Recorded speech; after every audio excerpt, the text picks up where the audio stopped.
करो, घूमो, वो बस सब कुछ करा देंगे। ओके, आगरा के सीनियर गाइड है ये, न जाने कितने लोगों को घुमाते हैं रोज। आपका नाम क्या है? यस सागर नाम है मेरा। ओके, ये हमें साथ में घुमाएंगे। जनरेशन है वो सेम नहीं है, ये 3 जनरेशन ने काम किया है। सबसे पुराना वाला जो पार्ट है वो ये वाला पार्ट है, उसके बाद वाली जनरेशन ने ये वाला पार्ट डिजाइन किया है, और आज की जनरेशन ने उसने ये वाला पार्ट डिजाइन किया है। बट डिजाइनिंग आप देखिए एकदम सेम बना हुआ है। ताजमहल एक सिमेट्रिकल बिल्डिंग है, जैसी सेम बिल्डिंग दोबारा किसी और के लिए नहीं बना सकते। इसी को कहा जाता है कि शाहजहां कारीगरों के कारीगरी वाले हाथ काट दिए, वो अपने काट दिए, नॉट फिजिकली एंड। इसलिए उनकी फैमिली को आज भी मेंटेनेंस का काम करते हैं। ये सारा वर्कमैनशिप में आपको लाइव दिखाऊंगा यहाँ से बाहर आने के बाद। 4 गेट नजर आते हैं। पहला गेट है ए, जिसे वीआईपी गेट बोला जाता है। जितने वीआईपी पर्सन ताजमहल विजिट करने के लिए आते हैं वो लोग इस गेट से एंट्री करते हैं, इसलिए उसे वीआईपी गेट के नाम से जाना जाता है। दूसरा गेट है साउथ गेट, जिसको लेबर कॉलोनी गेट कहते हैं। 20,000 वर्कर्स जिन्होंने ताजमहल बनाया था, ताजमहल का काम शुरू करने से पहले उन लेबर से अपने लिए कॉलोनी बनाई थी साउथ गेट के बाहर, इसीलिए साउथ गेट को लेबर कॉलोनी गेट कहते हैं। उधर आप देखें ताजमहल का तीसरा गेट है, उसको बोलते हैं वेस्ट गेट। वेस्ट गेट को जनरल पब्लिक गेट कहा जाता है। वो गेट लोकल सिटी को फेस करता है, इसीलिए उसे जनरल पब्लिक गेट कहते हैं। यहाँ पे आप देखें ताजमहल का तीसरा और चौथा गेट है, इसको बोलते हैं रॉयल गेट। रॉयल गेट का मतलब होता है शाही दरवाजा। शाही दरवाजा इसको इसलिए कहा जाता है, मुगल फैमिली के जो गेस्ट होते हैं ताजमहल देखने के लिए जो लोग आते थे, ताजमहल देखने के लिए वो बड़े वाले गेट का यूज करते थे एंट्री करने के लिए, इसलिए उसे रॉयल गेट के नाम से जाना जाता है। उसके ठीक बराबर में एक छोटा वाला गेट है। हाँ, वो छोटा सा है। हाँ। वो छोटा वाला गेट जो general public local public gate था, वहाँ से जो लेबर थी वो वहाँ जाती थी, इसीलिए उसको लोकल पब्लिक गेट के नाम से जाना जाता था। और बाद में जब ब्रिटिश लोगों ने रूल किया तो वो छोटे वाले गेट को एग्जिट गेट में चेंज कर दिया, एंट्री करने के लिए बड़े वाले गेट को यूज किया जाता था। रॉयल गेट के ऊपर आप देखेंगे व्हाइट कलर के गुम्बद आपको दिखाई दे रहे हैं सेंटर में। हाँ, एक बार आप काउंट करेंगे कितने गुम्बद है वो व्हाइट सेंटर में जो है। 1 2 3 हाँ 11 सर, 11 फ्रंट साइड में, सेम 11 बैक साइड में भी है। टोटल 22 है। तो जो लेबर यहाँ ताजमहल को बना रहे थे वो हर साल एक गुम्बद बना के रख लेते थे, ताकि ये पता चले ताजमहल बनाने में कितने साल लगे। 20,000 मजदूरों ने मिलकर बनाया था, 22 साल लगे थे। तो एक गुम्बद 1 साल का सिंबल है, 1 साल की निशानी है। 22 साल लगे जी, 20,000 मजदूरों ने काम किया था, 22 साल लगे, इसीलिए वो 22 गुम्बद है। वो 10 से लिखा था, तो वहाँ से आपको जो रॉयल की दीवारों पर ब्लैक कलर के लेटर्स लिखे हैं वो नहीं दिखाई दे रहे थे। यहाँ से आप देखेंगे लेटर्स क्लियर दिखाई देंगे। ये लेटर्स जो है कुरान की आयतें लिखी जो कि अरबी लैंग्वेज में है। ये साइड में तो लिखा हुआ है। हाँ जी, हाँ जी, ये कुरान की मॉर्निंग प्रेयर है, जैसे गीता में श्लोक होते हैं सबसे पहले। अच्छा, हाँ, ये वाली साइड में ये वाली। हाँ, ये कुरान की मॉर्निंग प्रेयर, इसको सूरह फजर कहते हैं। और देखने पे ऐसा लगता है जैसे अलग अलग कलर से पेंट, सॉरी ब्लैक कलर से पेंट किया गया है। देखो ब्लैक कलर का पेंट नहीं, ब्लैक कलर का पत्थर है जिसको व्हाइट मार्बल को काट के ब्लैक पत्थर को उसमें फिट किया गया है। इसको इनले का बोला जाता है। उसके नीचे फ्लावर डिजाइन दिख रहे हैं, फ्लावर डिजाइन, हाँ, ग्रीन रेड। हाँ, यहाँ से देखने में वो भी ऐसा लगता है जैसे पेंट किया गया कलर से, लेकिन वो पेंट नहीं है, वो अलग अलग कंट्री से मंगाए अलग अलग कलर के स्टोन्स हैं जो व्हाइट मार्बल को करके फिट किए गए हैं। क्योंकि शाहजहां अगर कलर और पेंटिंग का इस्तेमाल करवाते तो टाइम के साथ फेड हो जाता है, ताजमहल की जो खूबसूरती है वो कम हो जाती है। इसीलिए रियल स्टोन का यूज किया, क्योंकि ताजमहल कितना भी पुराना है उसकी जो ब्यूटी एज इट इज बनी रहेगी, इसलिए रियल स्टोन का यूज किया।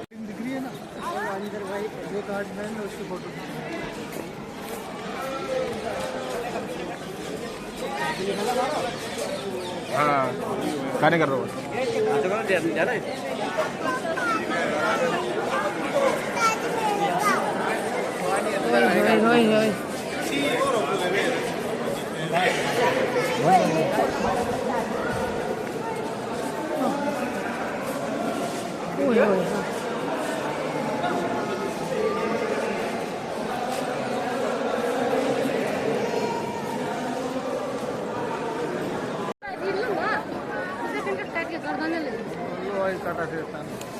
ये रॉयल गेट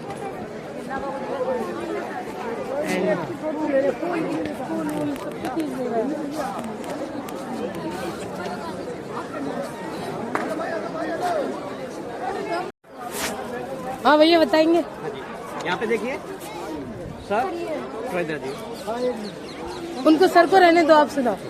अभी यहाँ से ताजमहल देखिए आप, ये ताजमहल का फ्रंट साइड है। जब भी आप ताजमहल को देखेंगे किसी भी साइड से तो ताजमहल का फ्रंट साइड दिखाई देगा। चारों साइड से ताजमहल सेम नजर आता है। ताजमहल की जो मीनारें आप देख रहे हो, मीनारें यहाँ से देखने में एकदम सीधी दिखाई देती है, लेकिन मीनारें एक्चुअल में सीधी नहीं है। मीनारें 2 डिग्री बाकी तक झुकी है, लीनिंग है। इनको बनाते समय ऐसा डिजाइन किया गया था, इन फ्यूचर अगर भूकंप आ गया मीनारे हिल जाएंगी और गिर जाएंगी, तो मीनारे बाहर की साइड में गिरे, अंदर की साइड में ना गिरे। मीनारे अगर बाहर गिरेंगी तो मीनारे खराब होगी, जो कि दोबारा रिपेयर हो जाएंगी। लेकिन मीनारे अगर अंदर गिरेंगी तो सेंटर वाली बिल्डिंग डैमेज हो जाएगी, जिसको बनाना बहुत मुश्किल हो जाएगा। इसीलिए मीनारों को लीनिंग बनाएंगे, टिल्टेड बनाएंगे। ताजमहल में सेंटर वाली बिल्डिंग आप देख रहे हैं, तो सेंटर वाली बिल्डिंग की हाइट है 241 फीट। उसके टॉप पर ब्लैक कलर का पीस लगा हुआ है। हाँ, वो ब्लैक वाले पीस की लेंथ जज कर सकते हैं आप, कितना लेंथ होगा, कितना लंबाई होगा उसका। ताजमहल के ऊपर जो लगा है काला वाला 4 फीट, हाँ 4-5 फीट, 5 फीट, यानी कि एक नॉर्मल हाइट जितनी होती है इंसान की उतना। हाँ। ठीक है, वो देख लिया आपने। उसके नीचे आप देखिए जो लोग घूम रहे हैं, एक हाँ ऐसे करते रुको। हमारे नाम लिख दे, वो करते ही लिखे दो। आप ही बताओ। उसका रियल हाइट है 31 फीट। ओह, 31 हो गया, अराउंड 3 स्टोरी बिल्डिंग। जब शाहजहां ने ताजमहल बनाया था तो पूरा पीस गोल्ड का लगाया था। अच्छा। बाद में ब्रिटिश ने रूल किया तो गोल्ड निकाल के ब्रास फिट कर दिया। गोल्ड अपने साथ इंग्लैंड ले गए, तो अभी ब्रास का लगा हुआ है। अच्छा। तो हमारे गाइड भैया ने हमें बताया कि ये जो रॉयल गेट है, इसके ऊपर वो जो वाइट गुम्बद बने हुए हैं, उन लोगों ने पता करने के लिए लगाया कि कितने साल में कंप्लीट हुआ। 1 साल का एक गुम्बद बनाया, तो एंट्री गेट और एग्जिट गेट दोनों पे 11-11 है, यानी टोटल 22 साल लगे। और ये जो फाउंटेन दिख रहे हैं, इस फाउंटेन के ऊपर वाला जो पार्ट है वो ब्लैक है, वो पहले गोल्ड का था, बट ब्रिटिश ले गई तो वो अभी तांबा का लगा हुआ है। और यही हमारा ताजमहल है। इसके ऊपर जो ये ब्लैक हमें दिख रहा है, ये 31 फीट है, 31 फीट। और ये ताजमहल में जहाँ भी ये ब्लैक ऊपर की तरफ जो लगा हुआ है, ये सब गोल्ड का था। आफ्टर ब्रिटिश वो ले गए तो ये तांबे का लगा हुआ है।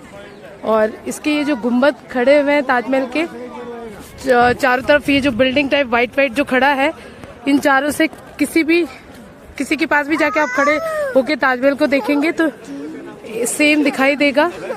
और ये जो वाइट लंबा खड़ा हुआ है, ये कितना झुका है भैया? 2 डिग्री पे झुका हुआ है, ताकि भूकंप वगैरह से कभी भी ये जब गिरे तो ये अंदर की तरफ ना गिरे, बाहर की तरफ गिरे, ये जो बीच का एरिया उसको नुकसान नहीं पहुंचाए, इसलिए। ये बताइए। हाँ, वो अभी यहाँ से रॉयल गेट दोबारा आप देखिए, जब आपने रॉयल गेट को उधर से देखा था, हाँ, तो जैसा लुक आपको सामने से दिखाई देता, सेम ऐसे लुक यहाँ से दिखाई देगा। हाँ। उधर जो बताया था मैंने आपको, मॉर्निंग प्रेयर लिखी हुई थी, हाँ, मॉर्निंग प्रेयर। हाँ। इधर जो लिखी है वो इवनिंग प्रेयर लिखी है। अच्छा। सूरह यासीन कहते हैं। यानी आप एंटर करेंगे तो मॉर्निंग प्रेयर पढ़ते हुए अंदर चले जाएंगे, जब ताजमहल घूम के बाहर निकलेंगे तो शाम की प्रार्थना पढ़ते हुए बाहर चले जाएंगे। ये फूल पत्ती के साइड वाला जो एरिया है वो है। हाँ, जैसे मैं बताया, ताजमहल सिमेट्रिकल बिल्डिंग है, royal gate front side back side same दिखता है। उसी तरह से यहाँ देखिए, बिल्डिंग बनी है। हाँ, ऐसे बिल्डिंग इसके सामने भी बनी है, सामने बनी। हाँ, बताया था आपने। ये दोनों बिल्डिंग जो है ये वाटर पैलेस है, जल महल है। जब शाहजहां ने ताजमहल बनाया था तो वाटर फाउंटेन तभी बना दिए थे, बट 400 साल पहले इनको ऑपरेट करने के लिए इलेक्ट्रिसिटी नहीं होती थी, तो इनको ऑपरेट करने के लिए वो लोग ग्रेविटी पावर को यूज कर रहे थे। तो पावर को यूज करने के लिए क्या करते थे, ऊपर फ्लोर पे देख रहे हैं वो रेड वाला बिल्डिंग के ऊपर फर्स्ट फ्लोर पे कॉर्नर पे जाली वाला डिजाइन दिखाई देगा आपको। जहाँ पे जाली वाला डिजाइन है, दोनों साइड में वहाँ पानी की टंकी होती थी।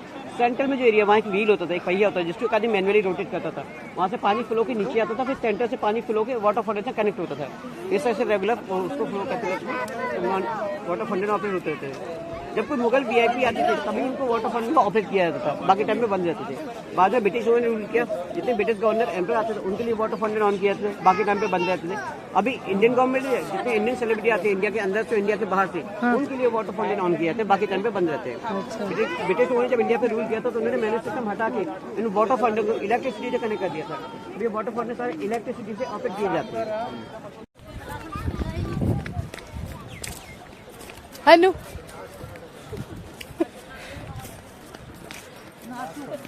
कहाँ घूम रहे हो आंटी जी? कितना घूम रहे हो आंटी जी?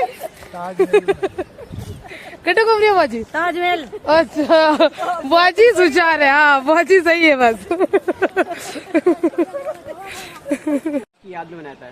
मुमताज जो थी शाहजहां की 3rd वाइफ थी, उससे पहले शाहजहां की 2 शादियां ऑलरेडी हो चुकी थी।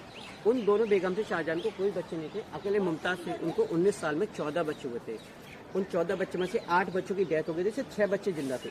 उन 6 बच्चों में 4 बेटे थे, 2 बेटियां थी। बेटों के नाम थे दारा शिकोह, शाह शुजा, औरंगजेब, मुराद बख्श दो बेटियां थी, बेटी के नाम थे जहान आरा, रोशन आरा।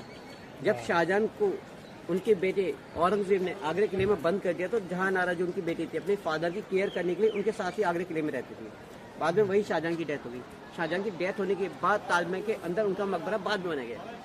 और ना मस्जिद में जाने की परमिशन है, ना मेहमान खाने में जाने की परमिशन है। फ्राइडे के दिन जब ताजमहल बंद होता है तो जिन लेबर ने ताजमहल को बनाया था उनकी जनरेशन के लोग यहाँ पे आते हैं और मस्जिद में नमाज पढ़ते हैं। ये मस्जिद है, मस्जिद के सामने पानी का टैंक बना हुआ है, उसको वजू टैंक बोलते हैं। वजू जानते हैं आप? वजू टैंक, हाँ ये लिखा हुआ है। हाँ ठीक है। सेम ऐसा टैंक वहाँ भी बनाया है, जबकि उस टैंक का उस बिल्डिंग का वहाँ पे कोई यूज नहीं था, बस सिमेट्री परफेक्ट हुई थी, इसीलिए दोनों चीज़ों को बनाया गया। मेहमान ये रॉयल गेट है, इट्स कॉल्ड रॉयल गेट। और ये जो हमारा ताजमहल है सिमेट्री का बेस्ट एग्जाम्पल है, क्योंकि जो ताजमहल जैसा आपको आगे से दिखाई दे रहा है, पीछे से, साइड से, दोनों तरफ साइड से सेम ऐसे ही दिखाई देगा। इसके उस साइड में जो बना हुआ है वो इबादत खाना है और उसके उस साइड में मेहमान खाना है। अगर हम सिमेट्री लाइन बनाए हैं बीच में तो सेम जैसा इधर है सेम टू सेम इधर है। तो ये हमारा ताजमहल है, ये बेस्ट ऑफ सिमेट्री का एग्जाम्पल है।